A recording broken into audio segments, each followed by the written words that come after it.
नमस्कार दोस्तों। जैसे मैंने अपने पिछली एपिसोड में ये बताया था कि मेरी अगली कहानी पिछली कहानी से मिलती जुलती है। इस कहानी का नाम सांप है। इस कहानी का पस मंज़र मैं आपको बताता चलूं कि यह कहानी पंजाब के एक सुप्रीम कोर्ट के जज साहिबान ने एक अखबार में छपवाई थी। इसके पीछे की कहानी कुछ और थी जो मैं इसके अंत में बताऊंगा। लेकिन मेरी आपसे गुजारिश है कि अगर आप इस कहानी के जज साहब का नाम जानते हो तो उसे कृपया अपने पास ही रखें। खैर, पूरी की पूरी कहानी उन्हीं के शब्दों में शुरू करता हूँ। एक समय की बात है, एक छोटा प्यारा मासूम और हानि रहित सरीसृप था। क्योंकि वह प्यारा मासूम और हानि रहित था, इसलिए लोगों ने उसका नाम सर्वशक्तिमान मित्र रख दिया। समय बीतने के साथ सरीसृप बड़ा और मजबूत हो गया और अपने पेट के बल रेंगने लगा। उसने अपना घर छोड़ दिया और दूर दूर के देशों की यात्रा पर निकल पड़ा। शांत जलधाराओं के पास जाकर उसने खुद चीज़ों को देखा और नए नए हुनर सीखे। खैर, उसने बहुत कुछ देखा सीखा और कुछ वर्षों बाद जब वह अपने घर वापस लौटा तो उसने अपनी एक दुकान खोल ली कि वह मुसीबत में आए किसी भी व्यक्ति की मदद करेगा और उसे उस मुसीबत से निकालने की कोशिश करेगा। लंबे समय तक कोई भी उसकी सलाह खरीदने नहीं आया क्योंकि लोगों का कहना था कि उसका दिमाग बिल्कुल खाली था। तो ये यूनिवर्सल फ्रेंड अपने दोस्तों के पास गया और उन्हें अपनी लंबी दुख भरी कहानी सुनाई। उसने कहा कि उसकी दुकान पर कोई नहीं आता और बहुत जल्द उसके दरवाजे के सामने भेड़िया मंडराने लगेगा। उसने इतनी दयानीय कहानी सुनाई कि सब ने उसे खाना खिलाने का वादा किया। उन्होंने उसे एक सुंदर साथी ढूंढने की भी सलाह दी क्योंकि उन्होंने कहा कि इससे तुम्हें अपने ग्राहक ढूंढने में मदद मिलेगी। खैर, यूनिवर्सल फ्रेंड को एक मित्र मिल गई जिसका वंश कुछ असामान्य था, लेकिन रंग रूप एकदम सही था। और सबसे महत्वपूर्ण बात यह थी कि वह खेलने को तैयार थी। दरअसल उसका नाम प्लेफुल वन था। प्लेफुल वन ने अपने छोटे मोटे खेल खेले और अपने दोस्तों और शुभ चिंतकों की मदद से हालात जल्द ही सुधरने लगे। लोग यूनिवर्सल फ्रेंड की सलाह मानने लगे, खाना आने लगा और आवारा भेड़िया दरवाजे से बहुत दूर भाग गया। लेकिन सरीसृप और उसकी साथी बहुत खुश नहीं थे। वे जानते थे कि उनके दोस्त उनकी पीठ पीछे उनका मजाक उड़ाते थे। वे कहते थे कि चंचल सरीसृप बहुत ज़्यादा खेलता है और उनके मित्र के सिर पर कई सींग उगाए हैं। घर में बच्चा भी हो गया था। उसे छोटा सरीप कह सकते हैं। छोटा सरीसृप रोता और नखरे करता था क्योंकि जब भी वह खेलने बाहर जाता था दूसरे छोटे सरीसृप उसे आधा आधा कहते थे, जो आधा आधा कहलाने से भी ज़्यादा बुरा था। इससे वह बहुत परेशान हो जाता था क्योंकि यह बात बिल्कुल सच थी, क्योंकि वह आधा सांप, आधा छिपकली और आधा एक अनोखी नस्ल का सरीसृप था। ये सभी ताने और उपहास सहना कठिन था, लेकिन सर्वव्यापी मित्र और चंचल प्राणी को सबसे अधिक पीड़ा इस बात से होती थी कि उन्हें सांप समझा जाता था और उन्हें अपने स्वामियों के सामने जमीन पर रेंगना, झुकना और उनकी बांसुरी की धुन पर गिड़गिड़ाना पड़ता था। वे स्वयं स्वामी और स्वामिनी बनना चाहते थे। अब यूनिवर्सल फ्रेंड के लिए इस तरह की इच्छा रखना और उसे कई वर्षों तक संजोकर रखना बहुत अच्छी बात थी, लेकिन उसकी इच्छा पूरी नहीं हुई। हर कोई उसे एक सीधा साधा हानि रहित सरीसृप समझता था जिसमें ना तो हिम्मत थी, ना डंक और ना ही कुछ और।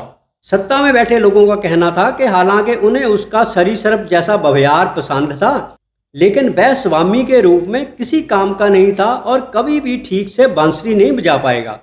इसलिए उन्होंने उसे रेंगने और गिड़गिड़ाने के लिए छोड़ दिया। लेकिन चंचल स्वभाव वाली जीव महत्वाकांक्षा और ईर्ष्या से ग्रस्त थी। वह नहीं चाहती थी कि उसका साथी जीवन भर रेंगता रहे।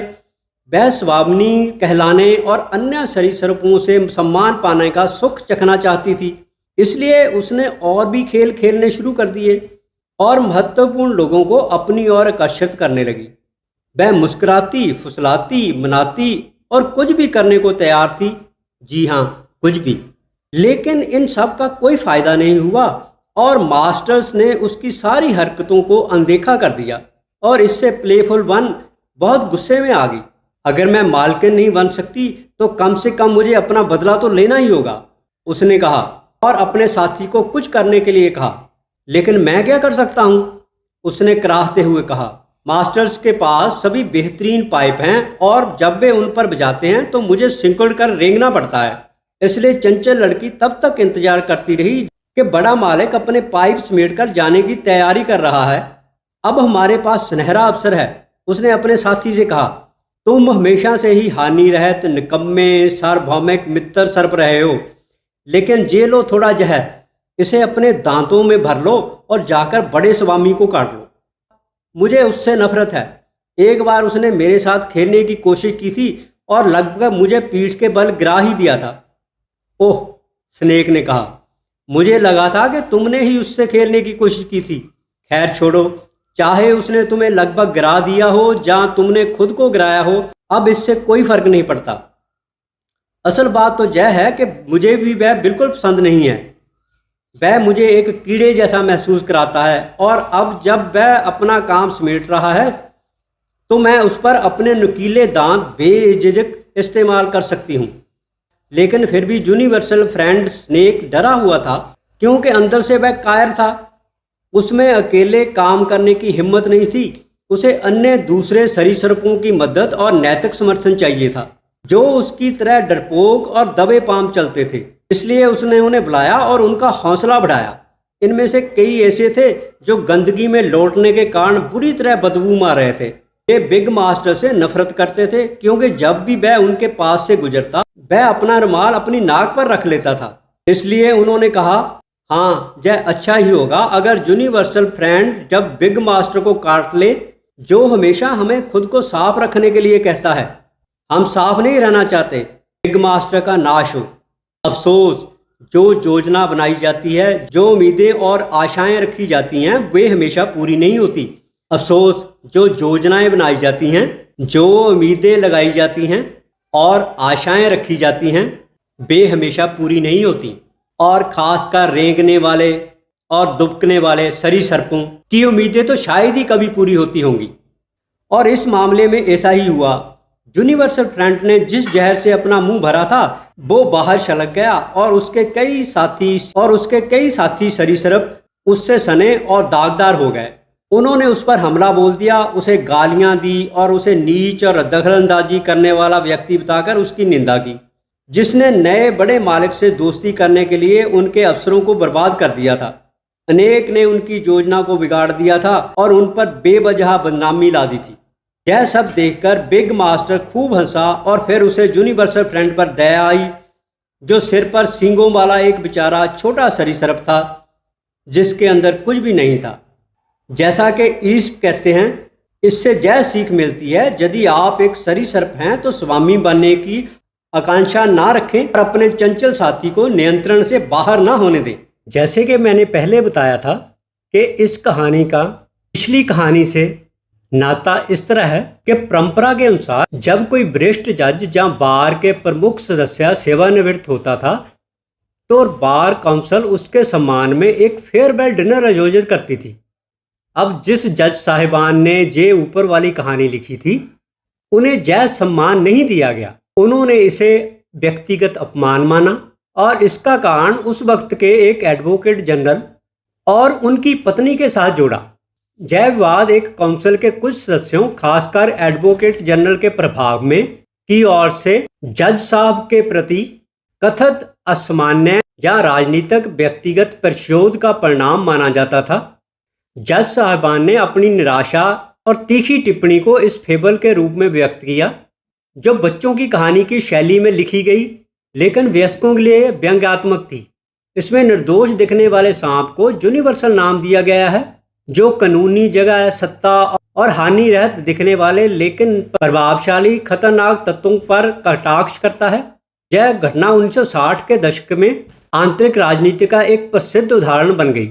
इसमें उस वक्त के एडवोकेट जनरल साहब ने उन जज साहब को कुछ विवादास्पद मानते हुए उनको जय पार्टी देने से इनकार कर दिया था और फिर इस पर केस चला और बाद में दोनों में सुलह सफाई भी होगी। जहां तक कि यह मामला देश के प्रधानमंत्री जवाहरलाल नेहरू जी के पास भी पहुंचा, जिन्होंने 4 मई 1962 को लिखा था। तो नेहरू जी लिखते हैं, तो उन्होंने खुद मुझे बताया कि आपने उनसे इस लेख के बारे में बात की थी और उनके खिलाफ आपराधिक मानहानि का मुकदमा शुरू होने की संभावना के बारे में भी थी। उन्होंने कहा कि उन्हें इस बात पर आश्चर्य हुआ क्योंकि लेख का किसी व्यक्ति विशेष से कोई संबंध नहीं था और वे समझ नहीं पा रहे थे कि कोई ऐसा कैसे सोच सकता है।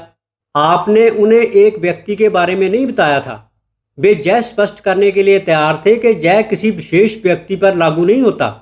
मुझे लगता है आपको मामले को यहीं समाप्त कर देना चाहिए और श्री जज साहिबान तय योजना के अनुसार लंदन जा सकते हैं। हालांकि आप दीवान साहब को सूचित कर सकते हैं। जज साहिबान ने आपसे और मुझसे जो कहा उसके बारे में MS को सूचित करें, जो शायद दीवान जी को सूचित कर सकें। तो इस तरह आज की कहानी ख़त्म होती है कि कैसे एक फेयरवेल डिनर ना देने के कारण एक कहानी गढ़ी गई जो सीधा उन वकील साहिबान पर एक अपमानजनक टिप्पणी थी। खैर, मामला सुलझ गया। अब आगे किसी और कहानी के साथ आपके सन्मुख आऊँगा। तब तक के लिए आप सभी का बहुत बहुत धन्यवाद।